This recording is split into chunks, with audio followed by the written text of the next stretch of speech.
Labą dieną. Šios dienos tema yra tokia kaip ir gal nėra tiek pirminių supratimų nėra tiek dažna, bet iš tikro dėl įvairių vaikų šlapinimosi sutrikimų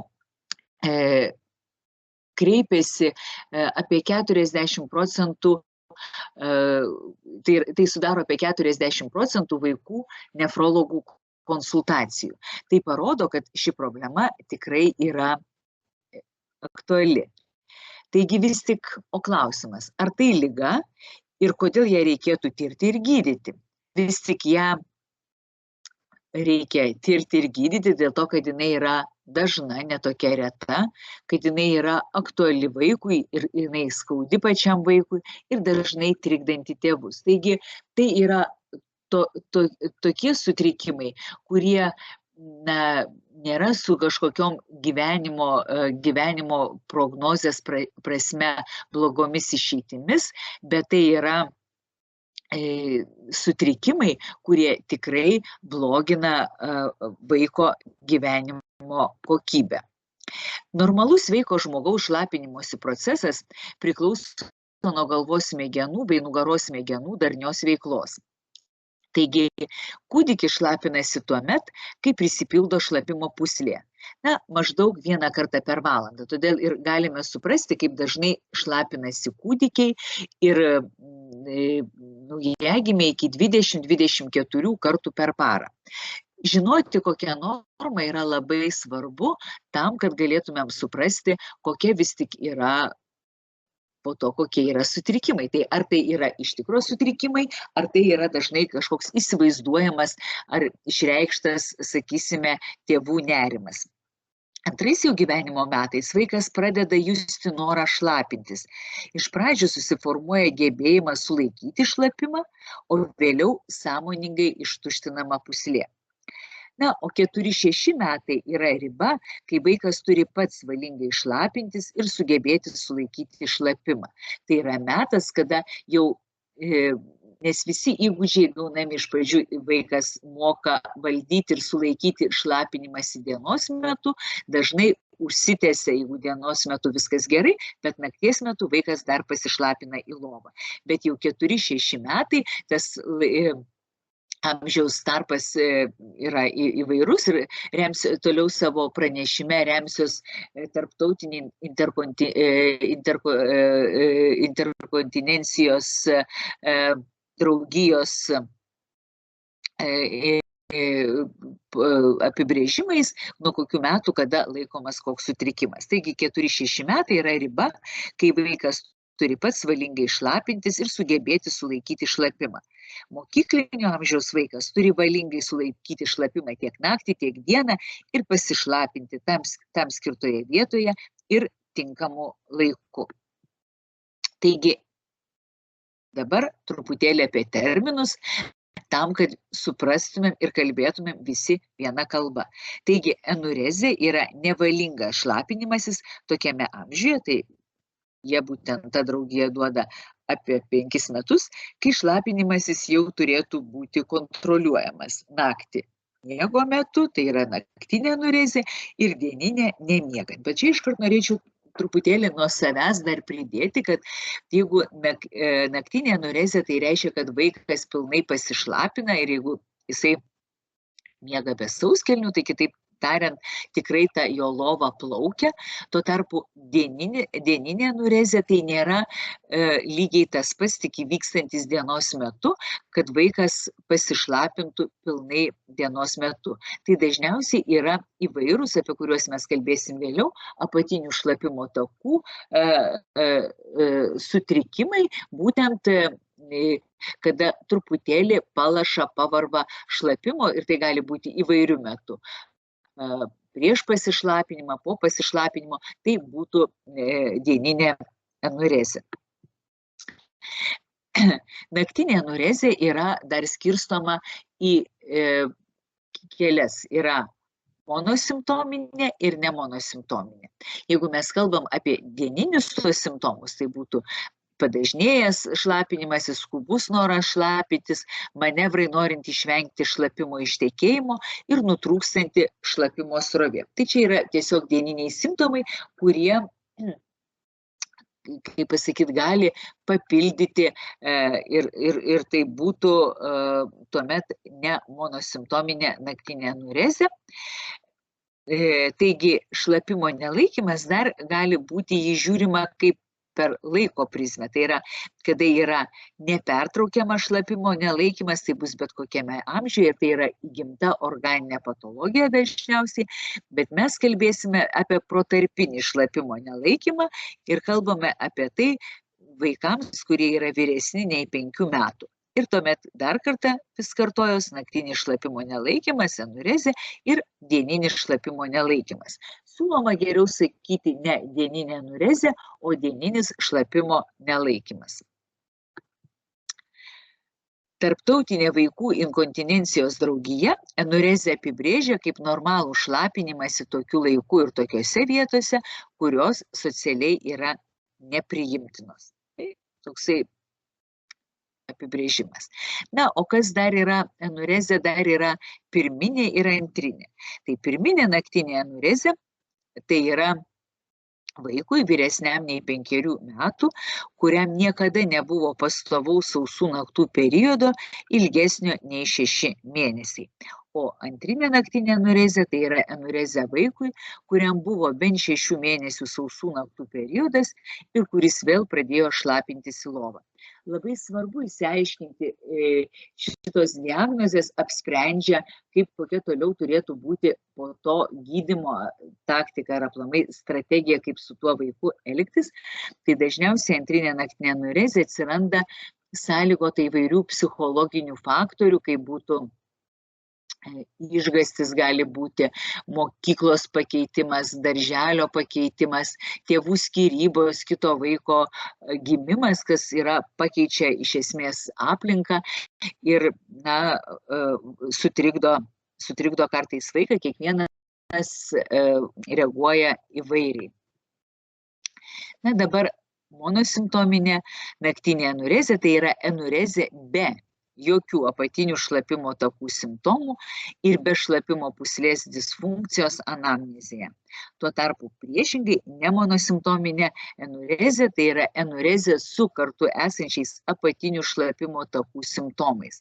Tie apatinių šlapimo takų simptomai yra kartais ne visai apie juos paklausiama ir įvardinami, tai gali būti padidėjęs, sumažėjęs šlapinimosi dažnis, tai yra dieninis šlapimo nelaikymas, kada jau yra nelaikymas, bet gali būti ir kiti simptomai, skubos pojūtis, neryžtingumas, įtampa, silpna srovė, nutrūkstanti srovė, kada vaikas atlieka sulaikymo manevrus, nepilno pasišlapinimo jausmas, lašėjimas po pasišlapinimo ir gali būti netgi genitalijų ar apatinių šlapimo takų skausmas.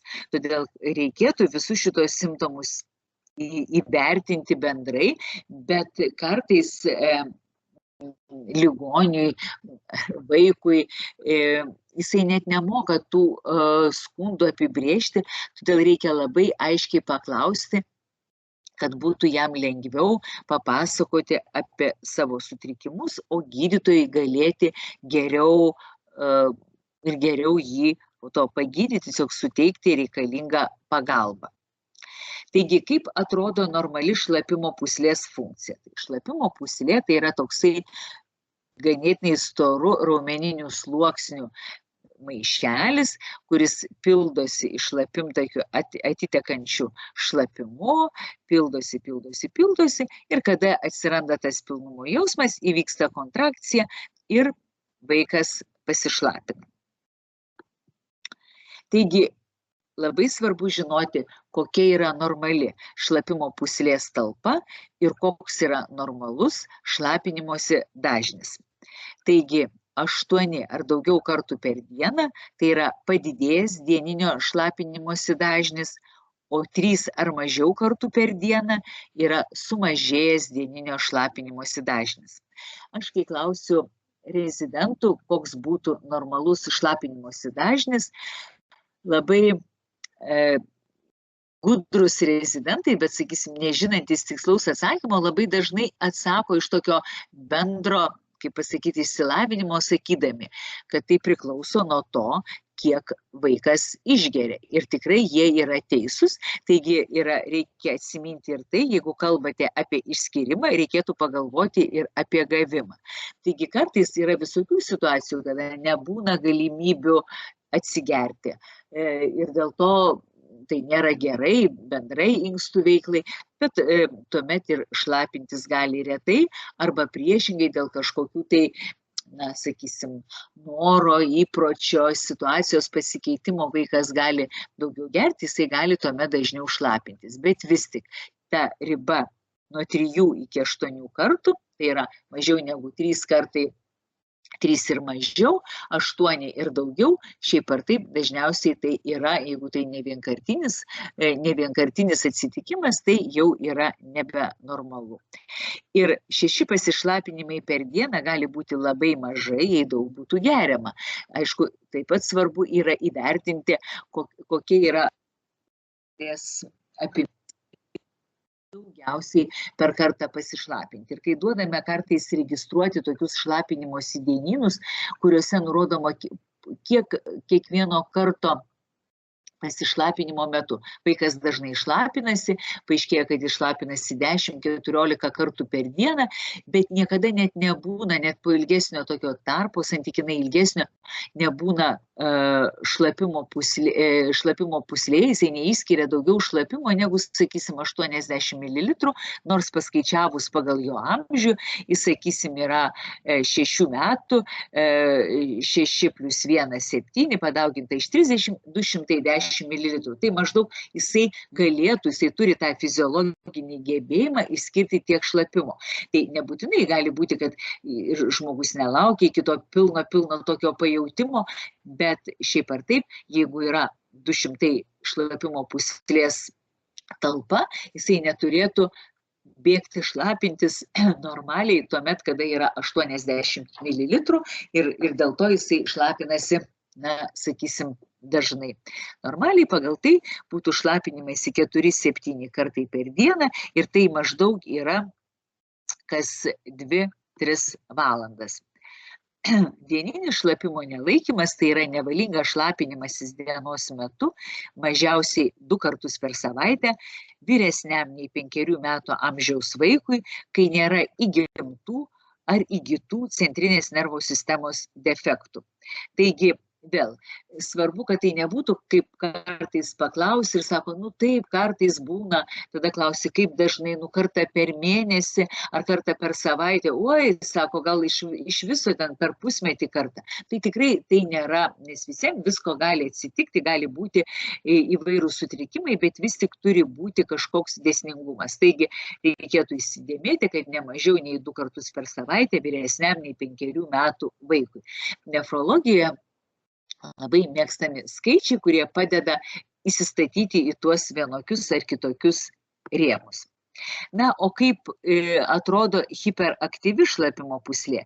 Taigi matom, kad tas pats maišelis raumeninis prisipildo šlapimo, dar jis nėra pilnai prisipildžiusi šlapimo pūslė, dar ta prasme neišsitempęs tas maišelis tiek, kiek reikėtų, jau atsiranda trūkčiojimas, dirginimas ir po truputį pasišlapina. Kitur palaša šlapimas. Taigi tai rodo, kad gali būti kitur, kad tai nėra tiesiog sudirgina ir nesugeba, taip pat nėra gero sfinkterio, nėra gero uždarimo, kad sulaikytų tą šlapimą, ta prasme tas spaudimo jausmas ir kitur yra tik tai toksai palašėjimas. Taigi problema yra svarbi, yra savo paplitimu, netgi įdomu tuo, kad tas požiūris toksai yra įvairus, bet mes turime galimybę kliniškai atpažinti. Vėl tai išsiskiria iš daugelio kitų būklių, kur be plataus laboratorijos įsitraukimo be instrumentinių tyrimų mes daug ko negalime atsakyti, o čia yra tie sutrikimai, kurie tikrai labai priklauso nuo klinikinės apžiūros ir gero anamnezės surinkimo ir skundų analizės. Taip pat priklauso kokios yra lydinčios ligos ir tai, kad mes tikrai turime galimybę padėti. Juk tenka pripažinti, kad ne visais atvejais gydytojas, kad ir kaip norėdamas, gali pacientui padėti. Koksai yra tas paplitimas? Na, žinote, kad pagal įvairius šaltinius paplitimas gali būti įvairus ir kartais tie intervalai yra tikrai dideli, bet tokiam bendram supratimui, kad visiems orientuotis, kokie tie būtų skaičiai, tai 7 metų amžiaus vaikai, maždaug tas dieniniai šlapimo nelaikymo paplitimas yra 2–3% berniukam, 3–4% mergaitėms, o jeigu imsime jau mokyklinio amžiaus mergaitės, kartais tas skaičius gali siekti ir iki 10%. Kokia yra aplamai pasižiūrėjusi epidemiologija ir tuo pačiu kokia būtų prognozė. Tai dar čia šiame paveiksle parodyta, kad tas yra skirtumas tarp tų vaikų, kurie pasišlapina kiekvieną naktį ir matome, kad jų yra žymiai mažiau. Taigi vertinimas, kaip matote, eina nuo 5 metų, iki to yra tas langas, kada mes nevertinam tų dalykų, nuo 5 metų ir tas mažėjimas yra toks, na, nėra toks netgi nei 80 laipsnių kampu, yra labai nedidelis nuoseklus. Tuo tarpu tie, kurie pasišlapina ne kas naktį, vis tik tai kaitaliuosi, sakysim, 2–3 kartus per savaitę, tai jų procentas 5 metų amžiaus grupėje gali būti didelis, 14 ir daugiau procentų, bet tiesiog su kiekvienais metais šitas procentas mažėja. Na, kokia yra epidemiologija dar pagal amžiaus grupės, kai kur duoda ir nuo anksčiau, taigi matome, jeigu paimtumėm 4 metų vaikus, tai tas paplitimas yra maždaug 26%, tuo tarpu jau 5 metų jisai nukrenta iki 20, 7 metų iki 10 ir taip toliau, ir vyresniems nei 15 metų ir suaugusių yra nuo 0,5 iki 2%.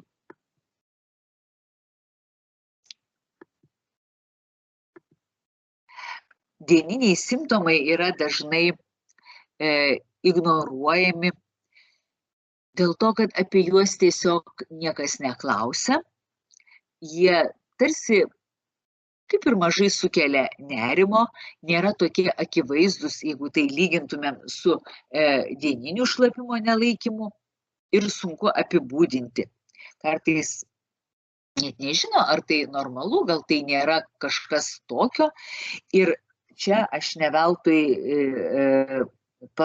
paryškinau tai kaip raudona, kad labai dažnai būtent tėvai, tie žmonės, kurie yra kartu su vaiku ir kurie be abejonės savo vaikui nori geriausio, jie aiškina, kad jeigu yra, sakysim, sakoma, na, jisai dažnai pašlampa jo kelnytės, jis kažkaip negali pasišlapinti kažkoks, tai jisai toksai tikriausiai tingi, jisai ypač su nelaikymu tai pasakoma, tai dėl to, kad jisai žaidžia ar ten žiūri filmuką, nenori nutraukti savo mėgstamos veiklos, todėl tingi eiti ir dėl to tai įvyksta. Na, kažkiek tai tame teisybės yra, bet tikrai tai nėra, kitaip tariant, tai nėra tinginio liga. Dieninis šlapimo nelaikymas, žiūrint iš vaiko pozicijos, ir tai yra labai svarbu irgi žinoti, ir kai aš tą pamačiau, mane tikrai labai sutrikdė, aš net nepagalvojau, kad taip galėtų būti, kad tai vaikui yra gėdinga problema, o kodėl jinai dar tokia sunki, todėl kad jinai yra ignoruojama tėvų ir netgi gydytojų. Dažnai niekas net nepaklausia apie tai, kaip tu šlapinies. Ne, nebent jeigu tau skauda, tai kadangi į skausmą, kaip į raudonas lempas, visi reaguoja, tai tada dar kažkiek tai, bet jeigu niekas neklausia ir vaikas dažnai, kaip jau minėjau, nemoka apibūdinti savo simptomų. Taigi, sauskelnės mokykloje buvo 3. vietoje iš 20 skirtingų labiausiai stresą sukeliančių įvykių, paprašius mokyklinio amžiaus vaikus įvertinti.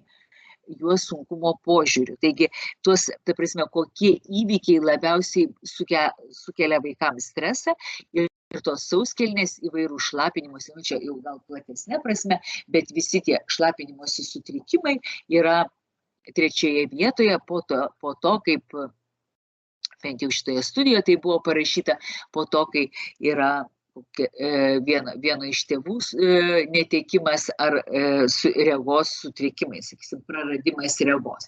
Na, tokie savotiškai, aš neįsivaizduoju, kad koks vaikas galėtų nurodyti apie tos, bet tokia buvo apklausa ir tokie paskelbti senai jau, aišku, duomenys, bet tokie buvo. Tai aš jau tą specialiai parodau, kad galbūt tokio sutirštintai, sustiprintai parodyti, kad labai noriu, kad jūs atkreiptumėte dėmesį tuos dieninius apatinių šlapimo takų simptomus, klaustumėte apie juos vaikus ir siųstumėt pas gydytoją, kad galima būtų jiems padėti ir pagydyti.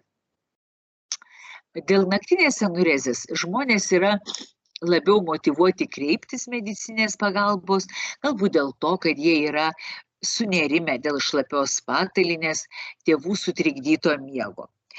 Nors vaikas kartais įvairūs yra požiūriai vaikų, jisai jaučiasi socialiai izoliuotas, dėl to, kad kartais negali eiti pas draugus pernakvoti, bijo važiuoti į stovyklą, kad po to bus šlapia lova ir aplinkiniai juoksis. Žinote, kad vaikai yra pakankamai žiaurūs ar tokie kritiški ir jie tą išplatina, pasako, ir tada vaikas kenčia dėl tokios savigarbos trūkumo, jisai jaučiasi prastesnis ir jo savivertė labai blogėja.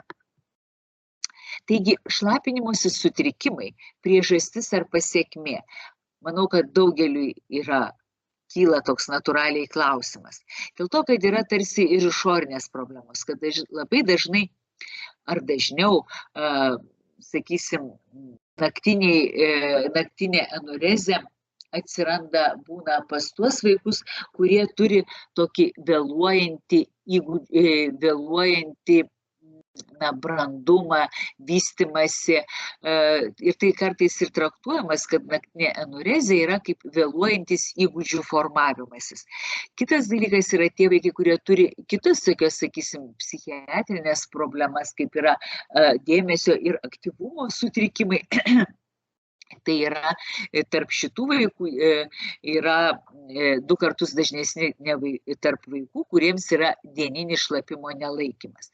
Taigi yra tokios sąsajos ir tėvai iš kitos pusės pastebėjo vaikų, kurie šlapinasi į lovą nepaklusnumą. Na, čia vėl galėtų būti susijęs su, kad tavo reakcija iššaukia kitą reakciją, kad tėvai visi kartais neišvengiamai dabar atrodytų tikrai tas auklėjimas, požiūris į vaiką skiriasi ir galbūt mažiau yra to jau tikrai baudimo, aš nemanau, kad yra baudimas, bet nėra tokio gėdinimo ar ten pasakymo, tai susijim, kodėl tu negali, kas čia tu esi, va toks tingi, nepadarai, nesusitvarkai, tai šito atrodytų yra mažiau, bet jeigu tai yra dar, tai gali būti, kad vaikas tokiu būdu tokia kita atbulinę, kaip sakant, reakciją pateikia. Kokie yra kiti įdomus duomenys, kad daugiau šlapimo nelaikančių vaikų buvo privačiuose darželiuose negu valstybiniuose. Na, čia paskelbti duomenys arabiškam žurnale ir duomenys buvo arabų šalių, galbūt tie būtent skirtumai yra tame, kad tie tėvai, kurie labiau rūpinasi vaikais, turi tuos galbūt ir ekonominės ir socialinės geresnės sąlygas, jie labiau atkreipia dėmesį į tokį sutrikimą. Kaip sako, kad tai nėra problema kažkokiuose besivystančiose šalyse. Taigi yra ta požiūrių įvairovė ir kartais nepakankamai ir tas paplitimas visai gali būti diskutuotinas, nes nepakankamai pranešama apie problemą, kadangi labai dažnai vis tik pasakoma, na, nekreipkite dėmesio, čia toksai niekalas, čia ne liga, išaugs ir viskas bus gerai.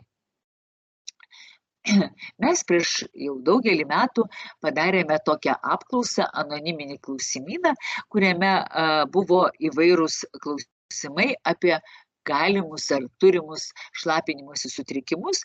Mums pavyko apklausti 500 vaikų, kurie atvyko į ligoninę dėl įvairių priežasčių.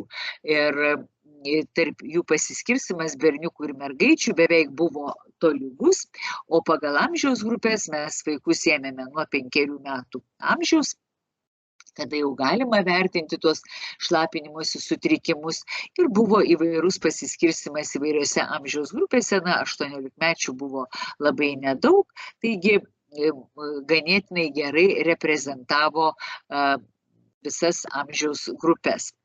Ir kokiegi buvo rezultatai? Tai, kad nikturija, tai yra šlapinimasis nakties metu, buvo nurodytas net 42% respondentų. Didesni atsakė patys, mažesni, už mažesnius, aišku, atsakė tėvai. Naktinė anurezija visumoje tarp visų tų vaikų buvo 5%, tokie, kaip žinome, aplamai yra maždaug duodami vidutiniškai, koks yra dažnis naktinėse anurezijos. Taigi, tai kaip ir panašus rezultatai, nebuvo kažko labai netikėto. Mane galbūt šiek tiek netikėtas buvo pakankamai didelis procentas šlapinimosi atsikeliant nakties metu, bet gali būti čia tokių ir sutrikimų,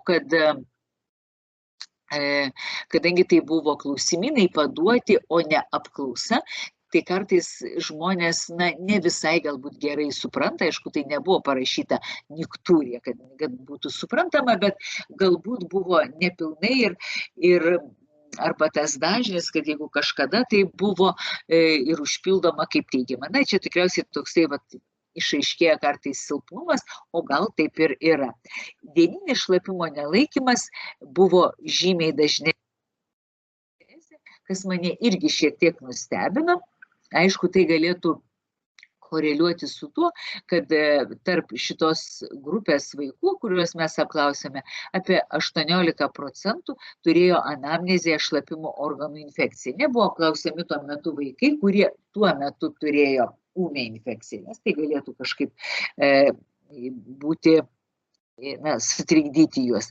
Ir kiek vaikų turėjo tą staigų norą šlapintis, irgi pakankamai didelis procentas, 28. Neryžtingumas, tai yra, kada tarsi sunku pradėti šlapintis, toks trūkčiojantis, tai būtų tas neryžtingumas. Ir obstipacijos, kurios yra labai svarbios, buvo 14%. Na, tai vis tik neteisingas mitas, kad vaikai šlapinasi tyčia.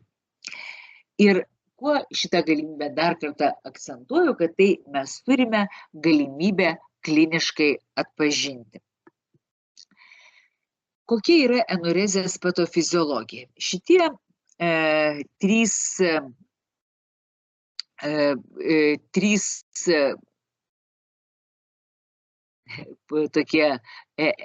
elipsės parodo tuos pagrindinius dalykus. Tai yra, kad vienas dalykas tai yra, kad dažnai daug pasigamina nakties metu šlapimo, tai yra ta nikturija, kitaip tariant, poliūrija visumoje, ir yra nikturija, kad yra detrusoriaus hiperaktyvumas, kad yra dieninis šlapimo nelaikymas, kaip požymis ir primygtinis noras šlapintis. Ir kitas yra aukštas pabudimo slenkstis, tai yra gilus, netrikdomas vaiko miegas. Na, nustatyta, kad vaikų, kurie naktį šlapinasi į lovą, miegas yra normalus, tačiau jų pabudimas prisipildžius šlapimo pūslėje yra sutrikęs. Taigi, kaip ir matėm, kad yra net 40% vaikų nurodo, kad jie kartais keliasi naktį šlapintis, bet jie nepasišlapina į lovą, o tuo tarpu tik 5% turi tą problemą. Tai tikriausiai problema ir yra tame, kad jis tarsi negali prabusti, nepakankami signalai jam atsiunčiami, kad šlapimo pūslė jau yra pilna. Enureziai taip pat yra ir rizikos faktorių. Tai yra genetika, paveldimumas ir žinome, kad jeigu vienas iš tėvų turi šitą problemą, maždaug 45% jų vaikų, tai yra praktiškai kas antras jų vaikas greičiausiai turės tą problemą. Jeigu abu tėvai turi arba kitoj giminėje yra, jeigu ne pats tėvas ar mama turi, bet yra daug artimų giminių, kurie turi tą problemą, tai tuomet tas skaičius pasiekia iki 75–80%, o tai būtų maždaug 3 vaikai, jeigu iš 4. Tada tas miego būdravimo ciklo sutrikimas, nepakankama antidiurezinio hormono produkcija, kuri, kaip galvojama, kadangi jisai turi cirkadinį ritmą, tai nakties metu turėtų būti antidiuretinio hormono daugiau, kad jisai sumažintų šlapimo produkciją. Kaip minėjome, tas vienas iš tų mechanizmų yra patofiziologinių, bet tuo pačiu ir rizikos faktorių yra šlapimo pūslės disfunkcija, vidurių užkietėjimai ir kiti žarnyno sutrikimai ir be abejonės visada išlieka tam tikri psichologiniai faktoriai. Na, genetika yra toksai dalykas, kad jį moduliuoja taip pat ir aplinkos, fenotipą moduliuoja aplinkos faktoriai, tai gali būti daugiafaktorinis požymis. Ir tiesiog noriu pasakyti, kad jeigu buvo tirta 20 amžiaus pabaigoje Skandinavijos šalyse atlikta daug tyrimų ir kokiu būdu tas paveldimo atlikti genetiniai tyrimai, tai tas paveldimumas gali būti ir autosominis dominantinis, ir recesyvinis ir panašiai, bet tiesiog noriu pasakyti, kad tikrai niekur, ne tik Lietuvoje, bet ir pažangiuose, turtingose vakarų Europos šalyse jokie genetiniai tyrimai vaikams su naktinė enurezė neatliekami. Tai ir norėčiau, kad šitas taip pat liktų jūsų atminti, kad nebūtų galvojama, kad tokius tyrimus galima atlikti, ar tai ten mokamus, ar kaip nors tokie tikrai neatliekami ir tikriausiai jie tiesiog galbūt daugiau paaiškina tą problemą, bet kaip nors ją sprendžiant jai nepadeda. Na ir dabar apie tuos pabudimo slenksčius buvo tirti grupė vaikų, sveikų vaikų, ir vaikų, kurie turi enurezę, ir jiems reikėjo atsakyti į klausimą, kaip lengvai atsikeli naktį. Ir vieniem buvo, sakysim, kokie galėjo būti atsakymai, nežino, A labai lengvai, B lengvai, nei lengvai, nei sunkiai, po to viskas ima stiprėti sunkiai, labai sunkiai ir beveik neįmanoma. Na, matome, kad tas beveik neįmanoma, tai tokių ir nėra, bet jeigu palygintume, kas yra labai sunkiai, tai tas skaičius labai įsiskiria. Reikėtų atkreipti dėmesį, kad žiūrint visada lenteles, kad vaikų skaičius, kuris buvo tirtas, buvo labai netolygus. Taigi tų sveikų vaikų, kitaip tariant, vaikų neturinčių enurezės buvo daug tyriama, o su enurezė ne tiek daug, bet kaip ir kažkokios tendencijos apie miego gilumą ir gebėjimą atsikelti, tie skirtumai buvo pastebėti. Na, obstipacijos ir yra labai įtakoja šlapinimosi sutrikimus ir jeigu čia buvo atliktas tyrimas, kuris parodė, ar yra skirtumas tarp vaikų, kurie turėjo tik dieninį šlapimo nelaikymą, tik naktinį šlapimo nelaikymą, dieninį ar naktinį, dar net įvestas toks bet koks reiškia, tai sudėjus šituos visus, tai yra bendrai, ir buvo lygintos 2 grupės vaikams, kurie turėjo obstipacijas ir vaikams, kurie neturėjo obstipacijų. Tai vėl matom, tų vaikų, kurie neturėjo obstipacijas ir turėjo kažkokius šlapinimosi sutrikimus, buvo daugiau, taigi tas palyginimas, jeigu mes tik tai žiūrėsim procentiškai, tai jisai neparodo to to tokio skirtumo, bet matome, kad vaikai, kurie turėjo obstipacijas, žymiai dažniau turėjo, tai buvo susiję ir turėjo naktinį šlapimo nelaikymą. Ir jeigu pasižiūrėti, sudėjus visus šlapimo nelaikymus, tiek dieninį, naktinį, tiek naktinį, jie taip pat tarp tų, kurie turėjo obstipacijas, buvo dažnesnis. Taigi, kitas klausimas yra apie tuos psichologinius faktorius, jau buvau truputėlį užsiminusi, bet kad kas tai yra vėl, ar tai yra pasekmė, ar tai yra dėl to, kad yra tie šlapinimosi sutrikimai ir dėl to vaiko atsiranda tokie, sakysim, charakterio ypatumai ir elgesio ypatumai, ar dėl to, kad jis turi visą buketą, jo yra ir tokie elgesio sutrikimai ir tame visame komplekse jisai turi dar priedo ir, sakysim, dieninius šlapimo nelaikymo požymius. Taigi, dėmesio ir aktyvumo sutrikimai, negatyvus elgesys, elgesio sutrikimai dvigubai dažniau rasti vaikams, kuriems yra dieninis šlapimo nelaikymas, nei tiems, kuriems jo nėra. Na, kaip atrodo visas tas ryšys tarp enurezės, miego ir psichiatrinių problemų, tai yra dėmesio deficito sindromas, kad enurezė sukelia tokį nepasitikėjimą savimi, iš to atsiranda psichosocialinės problemos, kaip ir dėmesio deficito, hiperaktyvumo ir dėmesio sutrikimo sindromas taip pat sukelia daug psichosocialinių problemų ir visumoje visako yra tas vidury kaltės jausmas ir bausmės galimybė ar baimė. Dieninės enurezės priežastys yra organinės, apie kurias daug ir nekalbėsim, tai yra neurogeninė šlapimo pūslė, šlaplės obstrukcija ar ektopinis šlapimtakis, tai yra tas, kas yra įgimta ir ko nelabai galim pakeisti, ir tuomet yra funkcinės priežastys, kurios galėtų pakeisti, tai yra šlapinimo susilaikymas, šlapimo takų infekcija, obstipacijos, makšties refliuksas, lytinių lūpų saugimas, juoko nelaikymas, kada atsiranda šlapinimasis juokiantis, įtampos nelaikymas, emocinis stresas, primygtinumo sindromas. Na, tai yra daug tokių būklių, kada atsiranda tie funkciniai dieniniai šlapimo nelaikymo simptomai ir priežastys. Kokios yra klinikinio pasireiškimo ištyrimas, kad yra ne tik turime kalbėti apie šlapimo nelaikymą, bet ir šlapinimosi sutrikimus. Taigi, taip pat ar yra neadekvatus laikymas, ar ir visiškas šlapimo pūslės ištuštinimas.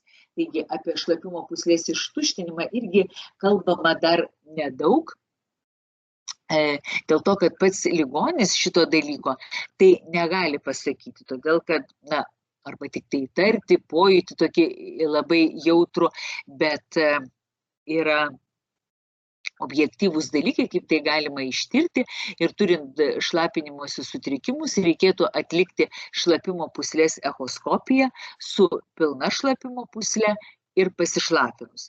Ir tada pagal tai galėtų likti po pasišlapinimo, kol vaikas ateina vėl kažkiek tai šlapimo pasigamina, turėtų būti nedaugiau kaip 10 ml šlapimo po pasišlapinimo.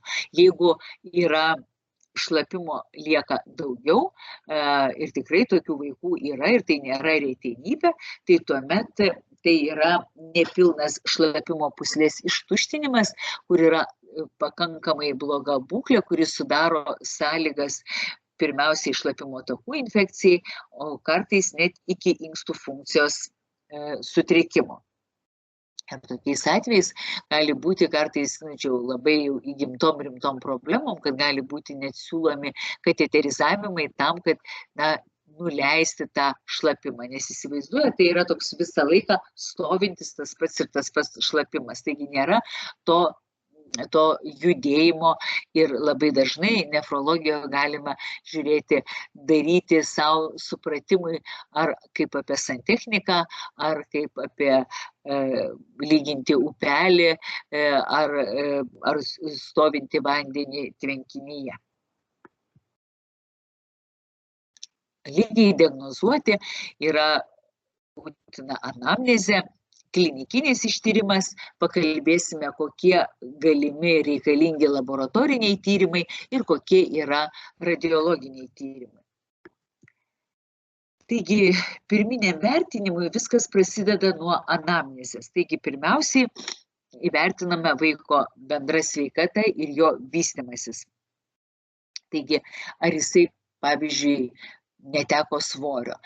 Tai visada atėjus pas šeimos gydytoją ar pas pediatrą, vaikas turėtų būti ir pasveriamas, ir pamatuojamas, kad galima būtų tai įvertinti objektyviai, o tikrai nesivadovauti tokiu pasakymu. Pasakykite, koks jūsų svoris, pasakykite, koks jūsų ūgis, ir tai yra tikrai negerai.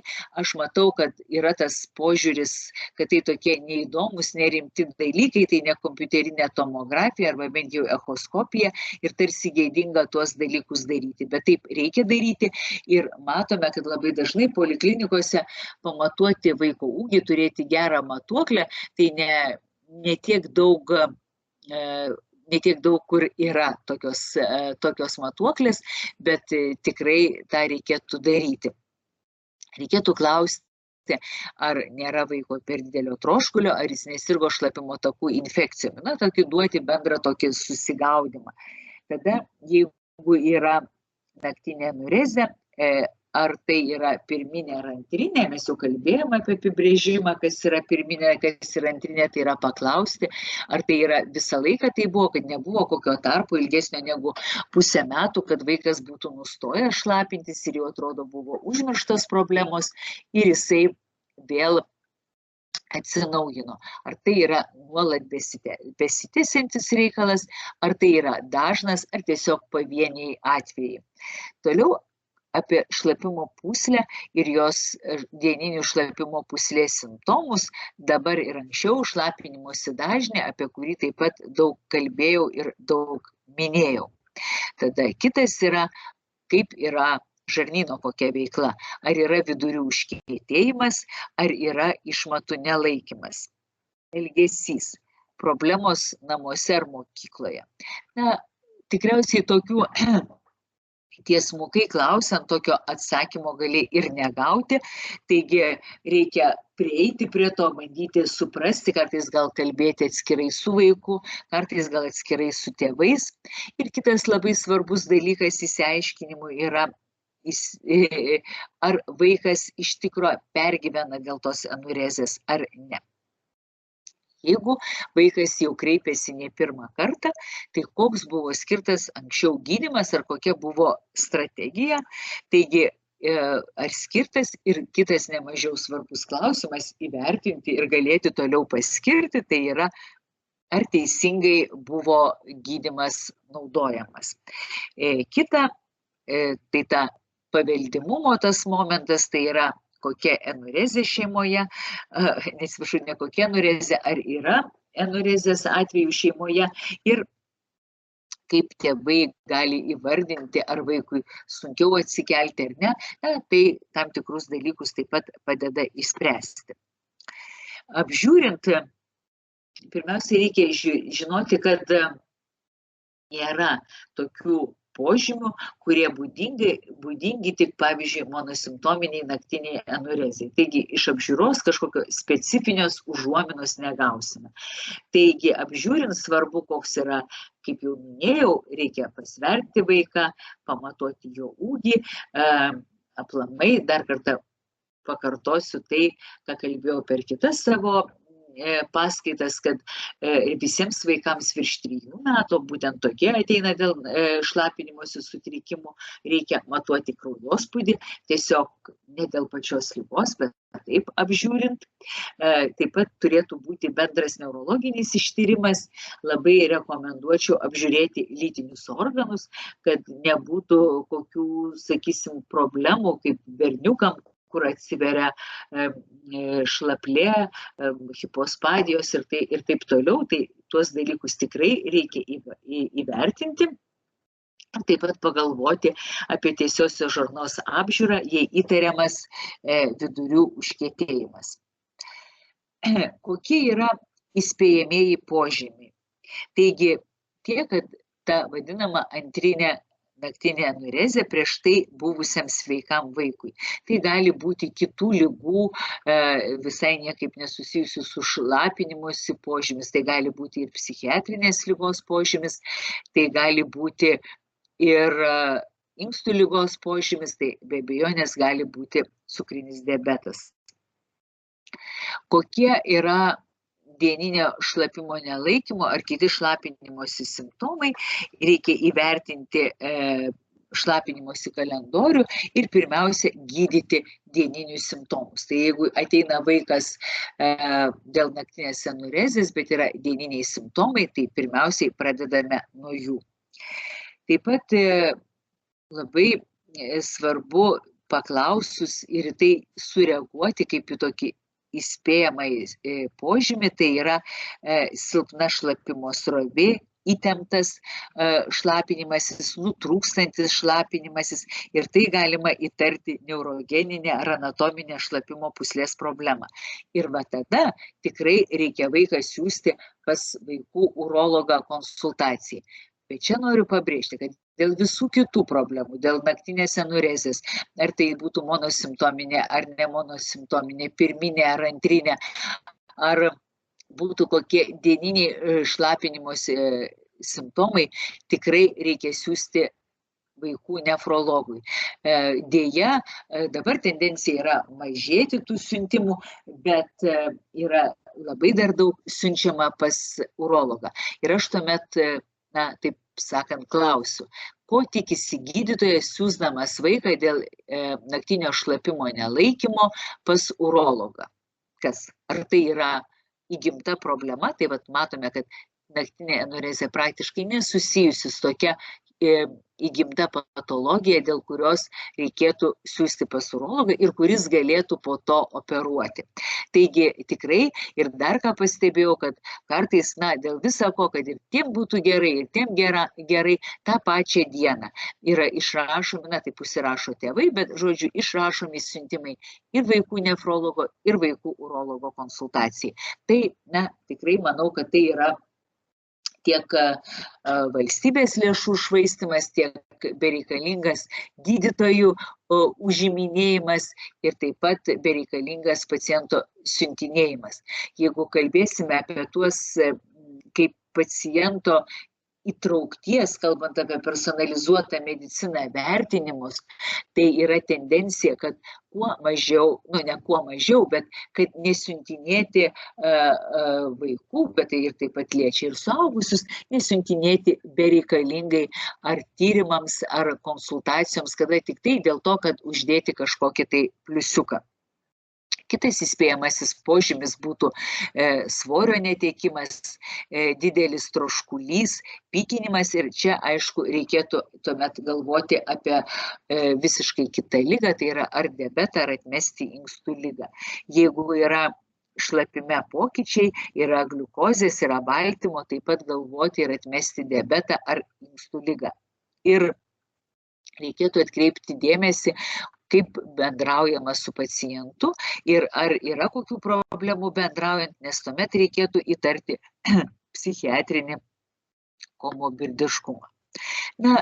Anamnezė ir šlapinimosi kalendorius kartu yra instrumentai, kurie prieinami kiekvienam gydytojui, nieko nekainuojantis ir turintis didelę prognostinę reikšmę, diagnozuojant šlapinimosi sutrikimus. Ir tikrai šitą norėčiau tarsi kaip lozungą įrėminti ir pasakyti, tai yra tos, tikrai nėra tiek daug būklių, kada užtenka geros anamnezės surinkimo ir šlapinimosi kalendoriaus įvertinimo, kad galėtume bent jau labai rimtai įtarti ir pradėti diagnozuoti ir pradėti gydyti.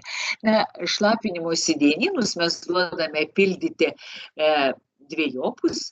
Čia yra vienas sausų ir šlapių naktų dienynas, kada paprastai kai atėję, tai tėvai patys pasako, kiek naktų šlapių būna per savaitę ar per mėnesį, o pradėjus gydyti, būtinai duodame vaikui pildyti šlapinimosi dienyną ir paprašome, kad pasiimtų geltoną ir mėlyną pieštuką ir tada, jeigu yra sausa naktis, nuspalvina saulutę, o jeigu yra šlapia naktis, tai tada mėlyna debesėlį. Ir pagal tai labai gerai matom, pradėjus gydymą vizualiai, koksai yra sėkmės procentas. Yra dar kiti šlapinimosi kalendoriai, kur duodame tiesiog sužymėti bent jau keletą parų, kiek ir kada vaikas geria ir kiek ir kada šlapinasi. Ir jeigu tai tikrai nėra lengva padaryti, ypač mergaitėm, kada reikia prašyti, kad tada šlapintųsi ant puoduko, sakysim, 10 metų mergaitė, ir tada kiekvieną tą šlapimo kiekį pamatuoti, užrašyti. Tai aišku, tai galima padaryti dažniausiai savaitgalį, kai vaikai neina į mokyklą ar į darželį, bet kartais savaitgalis yra ir kitų linksmesnių ir įdomesnių užsiėmimų laikas, kada tikrai tai kartais tuos šlapinimosi dienynus sunku užpildyti, bet jie duoda taip pat labai ir labai daug informacijos. Na, įdomi čia tokia kreivė, kuri parodo, kad pas gydytoją ateina didelis procentas su tokiom siuntimo diagnozėm kaip monosimptominė naktinė anurizė ir kiek jos patampa po to, kai gydytojas pažiūri ir ta nemonosimptominės yra mažesnis ir kaip jisai priešingai išauga po to, kai gydytojas pakonsultuoja. Taigi tarsi persikryžiuoja. Tai parodo, kad dar išlieka nepasigilinimas, jeigu ar yra tie dieniniai simptomai ar ne, nes vėl tai yra ne dėl to, kad kažkaip tai parašyti diagnozę, bet nuo to priklauso ligonio gydymo taktika. Na, čia yra toks paveiksliukas, algoritmas, kaip vaiko su dieniniais apatinių šlapimo takų simptomais reikėtų įvertinti ir kaip jį gydyti. Taigi yra toks vaikas, mes pirmiausiai imama anamnezė, klausimynai, šlapinimosi kalendorius, kuris šitoji dalis yra labai ir labai svarbi. Tada yra fizinis ištyrimas norma, nenorma, jeigu kažkas tokio nenormalaus, sakysim, yra labai atsiliekantis fizinis vystymasis ar ką nors, jį reikėtų siųsti į specializuotą centrą. O jeigu kalbam, kokia yra šlapinimosi srovė, jos greitis, jeigu yra atlikta šlapimo pūslės echoskopija, yra didelis liekamasis šlapimo kiekis, tai jau yra nenorma, taip pat tuomet reikėtų siųsti į specializuotą centrą. O ką vis tik daryti, jūs pasakysim, jeigu mes turime mažai laiko ir yra kas 15 minučių ar kas kiek užrašyti pacientai ir nėra laiko labai daug nuodugniai gilintis, taigi tuomet reikėtų duoti 5 pagrindinius klausimus vaikui, kuris pirmą kartą kreipiasi pagalbos. Taigi, turim atsakyti, ar bendra vaiko sveikata ir augimas yra tvarkoj? Viskas tvarkoj. Ar tai nauja problema? Kodėl tai klausime? Tam, kad atmesti rimtą dalyką kaip diabetą ar inkstų ligą. Ir tada, jeigu tai yra, ir aš čia įterpsiu ir papasakosiu apie tai, kaip senai turėjau ligonį, kuris atvyko jau praktiškai galutinėje lėtinės inkstų ligos stadijoje. Pagrindinė jo diagnozė buvo įgimta nefropatija, juveninė nefronoftizė, kuri pasireiškia inkstų kanalėlių pažeidimu, poliūrija ir polidipsija ir poliūrija. Ir aišku, dažniausiai tokie vaikai turi ir naktinę anureziją. Kaip viena iš simptomų, būtent dėl tos inkstų ligos, dėl didžiulės poliūrijos. Ir tas vaikas buvo dializuotas, po to jisai buvo transplantuotas ir čia prieš daug metų ir rajone pasirodė toks straipsnis parašytas, kuris turėjo tikrai sudrebinti ir sukelti stresą daugeliu tėvų, kurie turi vaikų su naktinė anurezija. Pavadinimas, kaip dažnai mėgsta žurnalistai, toks drebinantis, kad šį kartą naktinė anurezija baigėsi inkstų transplantacija. Na, tai tikrai ne dėl to buvo transplantuoti inkstai. Taip pat atsakyti, ar tai yra dieninės šlapinimosi problemos, kodėl klausime, todėl kad dėl to galima atmesti šlapimo takų infekciją ir pagalvoti apie dieninį šlapimo nelaikymą ir papildomai surinkti duomenis apie šlapimo pūslę ir žarnyną. Kitas klausimas, kaip dažnai pasišlapina į lovą. Jeigu yra epizodai nedažni ar su pertrūkiais, tuomet yra vienoks gydymas skiriamas, jei šlapinasi kiekvieną naktį, prognozė negydant yra bloga ir tikriausiai nereikėtų delsti ir tikėtis, kad bus kažkoks įvyks savaiminis greitas problemos išnykimas. Ir ar tai didelė problema vaikui, kodėl klausti? Dėl to, kad nuo to priklauso, kokį taip pat gydymą paskirti, nes, kaip žinom, sėkmės garantas yra ir tai, koks yra bendradarbiavimas gydytojo ir paciento. Kokie yra reikalingi tyrimai? Taip, šlapimo tyrimas yra būtinas ir reikėtų siunčiant, pavyzdžiui, jau siunčiant dėl šių problemų pas nefrologą, kaip kokią būtinybę turėtų vaikas atsinešti atliktą šlapimo tyrimą. Taigi įvertinam, ar yra gliukozės, ar yra leukocitų, ar teigiama nitritinė reakcija. Jeigu kažkas tai teigiama, darom šlapimo pasėlį ir galvojame apie šlapimo takų infekciją, o jeigu yra baltymo ir eritrocitų, galvoti apie inkstų ligą. Noriu pasakyti, kad kraujo tyrimo atlikti nereikia. Ir dar ypatingai vaikui tai yra tikrai trauma ir nereikia siuntinėti ir to daryti. Radiologinis tyrimas, sakysim, ar reikalinga inkstų echoskopija iki ateimo pas nefrologą? Ne, nereikalinga. Visada niekada negalima pasakyti, kad niekada gyvenime nereikalinga, bet čia tas pirminis toks vertinimas yra nereikalinga, taip kaip ir urodinaminiai tyrimai atliekami labai nedideliai grupiai vaikų turintiems tą problemą. Gali būti apatinių šlapimo takų funkciniai sutrikimai, kurie yra neurologiniai dėl stuburo disgrafijos ar cerebrinio paralyžiaus ir funkciniai kartais susijusi su disfunkcinio eliminavimo sindromu.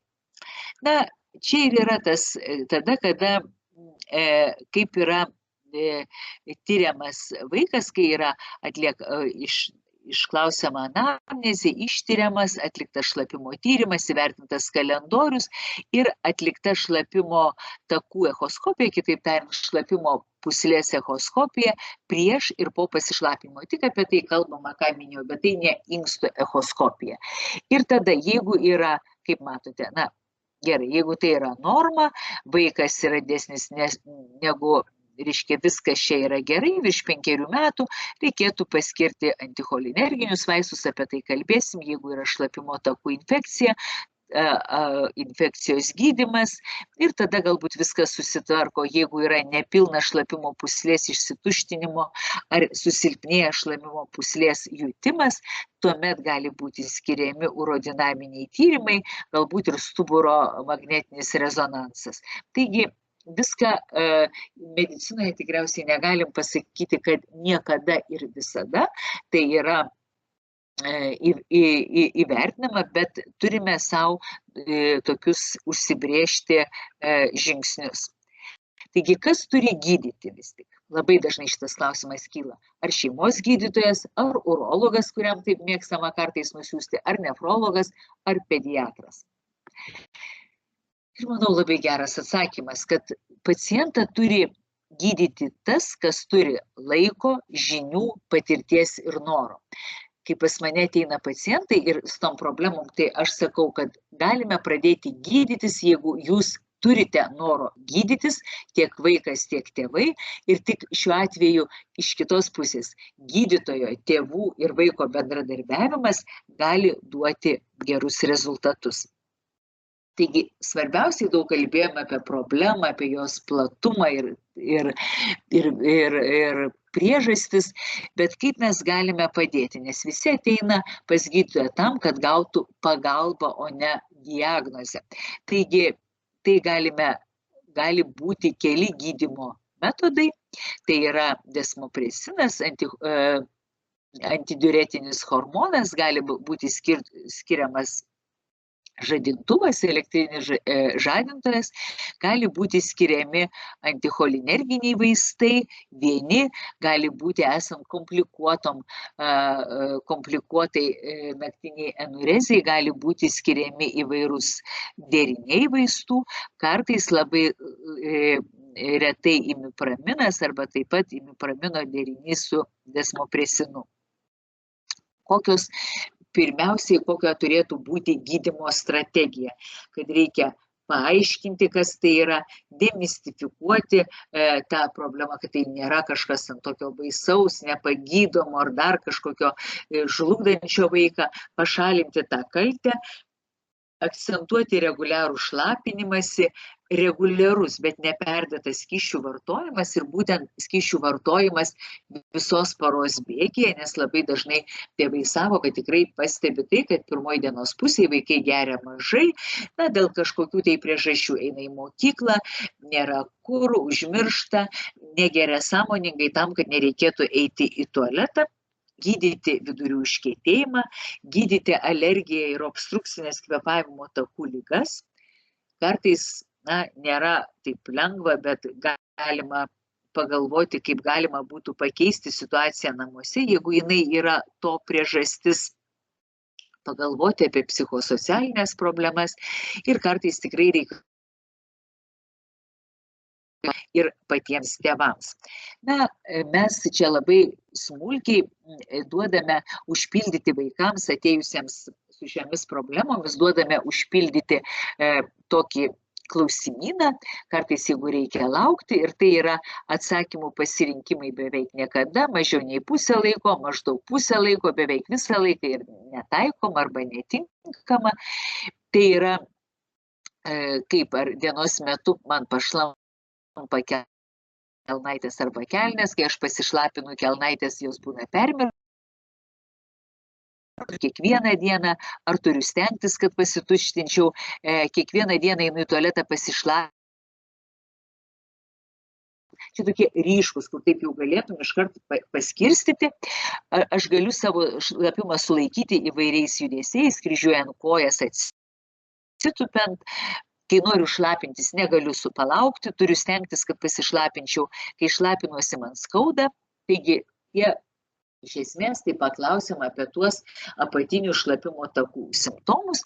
Ir tada yra klausimai žemiau, ar kokia situacija namie, tai ar gimė naujas kūdikis, ar pakeista gyvenimo vieta, ar mokykla, ar tikrai yra kokių tai problemų mokykloje, namuose. Tai skyrybos, mirtis, gali būti kokia tai patirta prievarta, ar seksualinė, ar fizinė. Kitas dalykas, galbūt tie dalykai įvyksta, kaip tai susijusia, kai yra kokie tai džiugūs įvykiai, tokie kaip gimtadienis, ar kažkoks tai buvo nelaimingas atsitikimas ar trauma. Kalbant apie vidurių užkietėjimą, kuri yra tikrai labai svarbus vaidmuo. Ir mes čia dabar per porą skaidrių pasidalinsiu truputėlį apie vidurių užkietėjimą. Tai pirmiausiai duodame tą vadinamą Bristolio išmatų skalę, kur turėtų parodyti, kaip vaikas tuštinasi. Taip tai suprantame, spirutės yra blogai, taip jau yra viduriavimas irgi blogai ir tie per vidurį, šitas tobuliausias ar ne tokia dešrelė, ir tada labai gerai, kai parodai vizualiai, tiesiog vaikas ar tėvai baksteli į tą piešinuką ir parodo, kokiais viduriais dažniausiai vaikas tuštinasi. Yra įvairių vidurių užkietėjimo gydymo algoritmų, čia paimtas iš Kanados Sick Children ligoninės, jisai bandžiau čia išdidinti kiek galima ir pagrinde kaip yra, jeigu yra vidurių užkietėjimas, reikia pasižiūrėti, įvertinti vaiką, svarbiausia, ar nėra kraujo ir tada ar nėra kitų tokių simptomų, nes sakysim, kad nenueitumėm, kur ar vaikas nekarščiuoja, ar jo normaliai auga svoris, ar jis neviduriuoja tarpais, nevemia, ar nėra kokių galbūt siūloma tuomet, jeigu yra vidurių užkietėjimas, apžiūrėti išeinamąją angą, ar jinai yra pilna išsiplėtusi, tai tikrai duoda daug informacijos. Ir jeigu randame tuos, kaip pasakyti, simptomus su raudonom vėliavėlėm, kad yra kažkas to, reikėtų jau nebeužsiimti, nes čia yra ko gero rimtesnė problema, reikėtų siųsti pas gastroenterologą. Jeigu tai yra funkciniai sutrikimai, juos galėtų spręsti pediatras ar šeimos gydytojas. Ir čia matome, kokia yra gydymo. Aš neisiu labai į detalės, nes galiausiai, sakysim, vaistai galbūt kai kurie yra tokie paminėti, kurie pas mus nėra, bet yra, aš norėčiau atkreipti dėmesį tai, kad yra mokymas, tai yra paaiškinti apie vidurių užkietėjimo patogenezę, kokia būtų siekiamybė, apie tai, kad ar yra, ten, sakysim, išmatų nelaikymas, kaip tas gali veikti. Žodžiu, toks švietimas, kuris yra visada labai svarbus, yra dieta, kurioje turėtų būti daug rupių produktų, turi būti daug daržovių, na šitą visi žino ir jau kaip tikriausiai naktį pakelti galėtų tą papasakoti. Taip pat labai svarbu gerti pakankamą skysčių kiekį. Ir taip pat eiti, ta prasme, elgesio pokyčiai, kad eiti į tualetą kas kiek laiko, kokia turėtų būti tokia skatinimo vaikams sistema. Na, taip, bet grubiai tariant, kokie turėtų būti punktai, kad mes turim atmesti tas raudonas vėliavėlės, kada tikrai jau reikia specialisto konsultacijos, bet nereikia dėl eilinio, sakysim, vidurių užkietėjimo, tikrai tą galėtų padaryti šeimos gydytojas ar pediatras, ir tada prasideda nuo dietos, elgesio pakeitimų ir švietimo. Aišku, visiems šitiem dalykam reikia pakankamai daug laiko.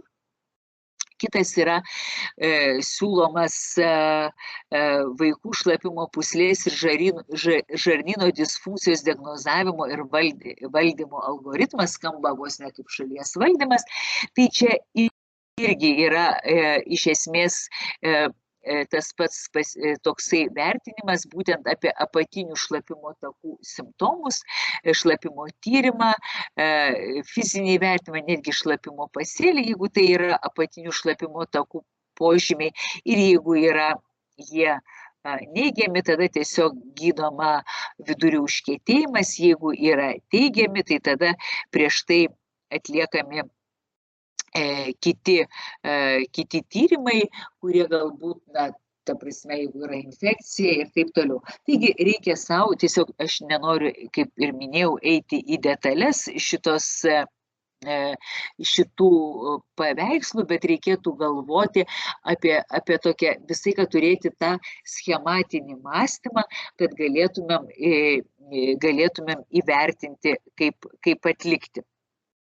Kitas yra pediatriniai funkcinio vidurių užkietėjimo ir funkcinio nepatrauklaus išmatų nelaikymo kriterijai. Na, tiesiog čia parodyti, kiek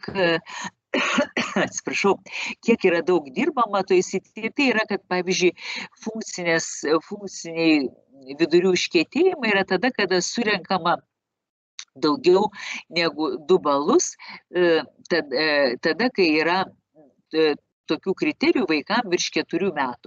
Jeigu jis tuštinasi mažiau negu 2 kartus per savaitę, jeigu yra vienas išmatų nelaikymo epizodas per savaitę, jeigu yra skausmingas ar labai sunkus išsituštinimas, jeigu čiuopiasi per rektum didelė išmatų masė, jeigu yra vaikas, kai pasituština, yra labai, taip pasakyti, tokios plačios, didelės išmatos, kurios kartais arba pasituština tiek daug, kad tiesiog užkemša tualetą.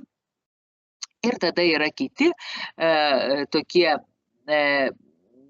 faktoriai, kad jeigu yra vaikas tuštinasi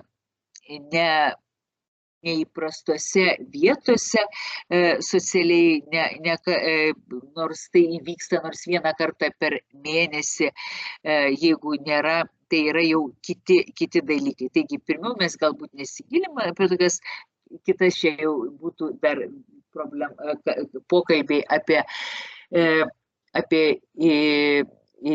išmatų, ta prasme, būtų apie vien obstipacijas, o čia dabar kalbame apie šiaip ar taip šlapinimosi sutrikimus, ir šitie yra minimalūs pirminio vertinimo protokolai, kur yra kaip įvertinti, na, tiesiog vėl pasižiūrėti amžius, ar vėl enurezė vieną kartą per naktį ar ne, ar vaiką enurezė jaudina, ar ne. Tai yra ta, apie ką mes jau kalbėjome visais kitais kartais. Čia yra toksai kaip ir apibendrinantis dalykai, ir ta dalykai, kuriuos reikia patikrinti, tai ką mes kalbėjome apie tuos klausimus, ir yra vėl tie įspėjamieji ženklai. Tai aš manau, kad savo irgi reikia tą turėti, tai yra dažniausiai susiję su blogu šlapimo tyrimu arba svorio netekimu.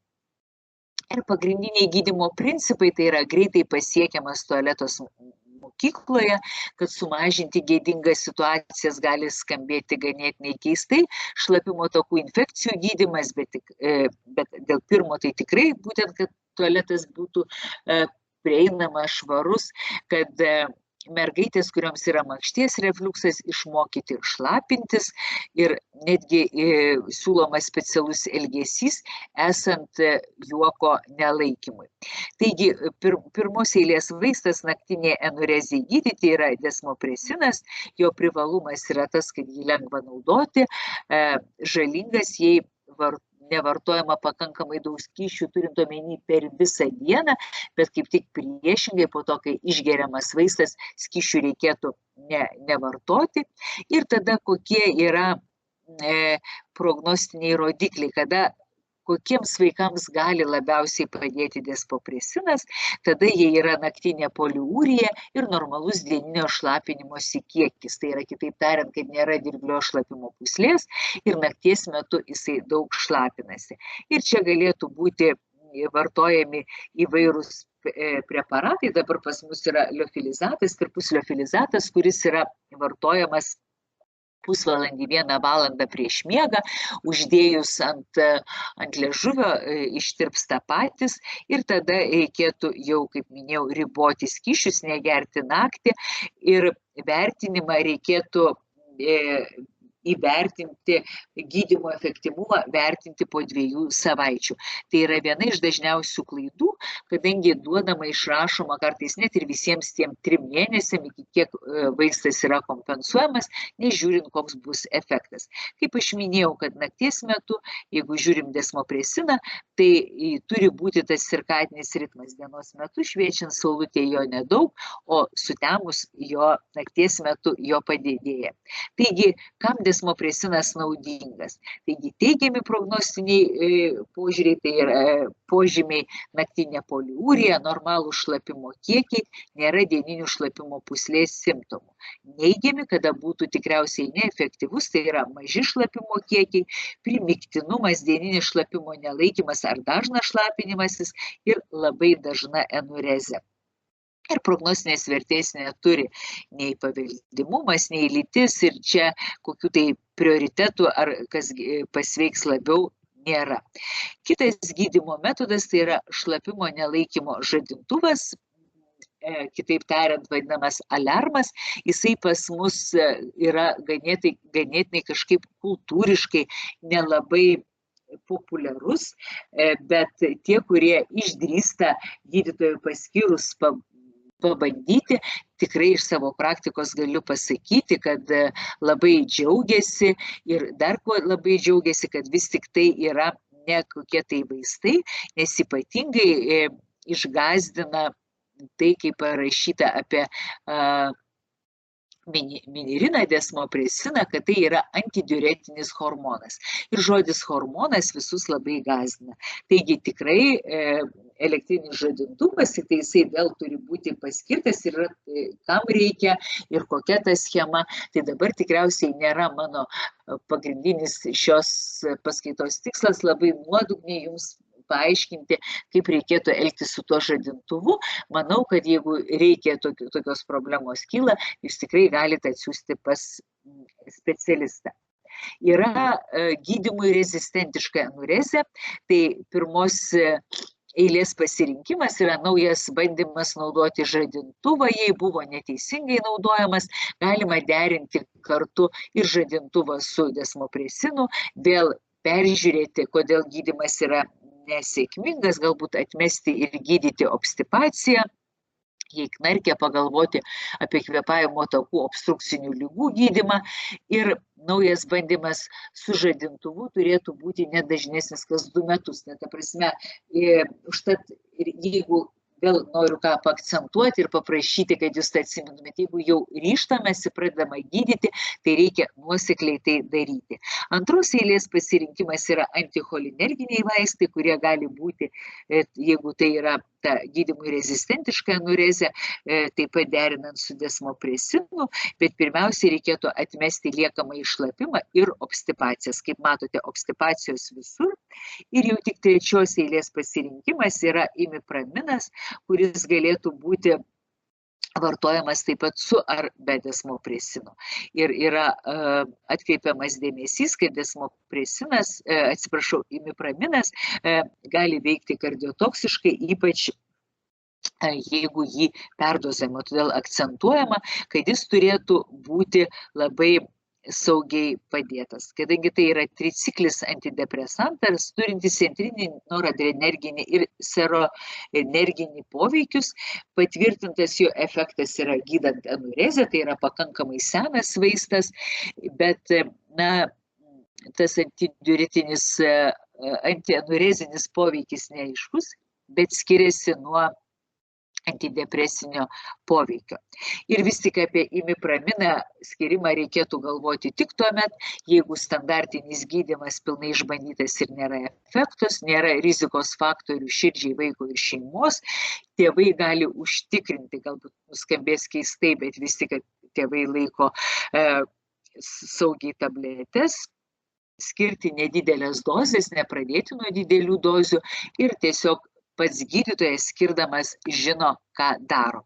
Dar yra apie uroterapiją, psichoterapiją ir biogrįžtamojo ryšio terapiją. Tai yra sąmoninga šlapinimosi pradžia nustatytų laikų, šlapinimosi grafikas, sąmoningas tarpvietės dugno raumenų naudojimas ir gali būti tie visokie dvigubi šlapinimasis, pasėdėjimai, paspaudimai, tarpvietės raumenų stiprinimas gali būti sportuojant, tai yra važiuojant dviračiu, plaukiojant. Iš anticholinerginių vaistų, tai vaistas, kuris sumažina detrusoriaus hiperaktyvumą ir būtent hiperaktyviai šlapimo pūslei ir dieniniam šlapimo simptomams padidina funkcinę šlapimo pūslės talpą, tai yra oksibutinino chloridas, kitaip tariant triptanas, bet kaip jis padidina funkcinę šlapimo pūslės talpą, taip pat jisai gali padidinti ir vidurių užkietėjimą, nes jisai nėra tiek selektyvus, kad veiktų tik tai pūslę, jis gali paveikti ir žarnyną ir tada yra ta problema. Užtat tiem vaikam, kurie turi dar ir vidurių užkietėjimą, šitas vaisto derinimas turi būti tikrai kartu su vidurius laisvinančiais vaistais. Taigi, geras jo efektas yra gydant dieninį šlapimo nelaikymą dėl detrusoriaus hiperaktyvumo. Yra ne tik tai vienas oksibutininas, yra ir tolteradinas, jų tokie patys detrusorio atpalaiduojantis efektai. Jie dažniausiai netoksiniai, bet pašalinių poveikių pasitaiko ir iš tikro to pašalinio poveikio būna tokio, kad atsiranda ne bėrimas, bet toks raudonas veidas, kaip būtų nuo karščio, įraudęs veidas, gleivinių sausumas, kas yra ganėtinai nemalonu, tai būna kartais mirguliavimas akise, tokį primenantis svaigimą, tai tikrai šitie pašaliniai reiškiniai nėra jau tokie reti, todėl aš visada prieš skirdama tą vaistą viską paaiškinu, pradedu nuo mažų vaisto dozių, tam, kad neišsigąstų ir kai tėvai žino, kad taip gali būti, jie visai kitaip ir reaguoja. Todėl pasakyti, kad tolteradinas turi mažiau pašalinių poveikių nei oksibutininas, bet patirtį turime geresnę su oksibutinu. Tai yra dažniau vartojam ir turime tą daugiau tokios informacijos. Na, tai kaip aš sakau, kokia trumpa žinutė namo. Kad vis tik neteisingas mitas, kad vaikai šlapinasi tyčia, kad anamnezė ir šlapinimosi kalendorius yra diagnostiniai instrumentai, prieinami kiekvienam gydytojui, nieko nekainuojantis ir turintis didelę prognostinę vertę, diagnozuojant šlapinimosi disfunkciją. Ir būtina atkreipti dėmesį į įspėjamuosius požymius, enurezę anksčiau buvusiam sausam vaikui.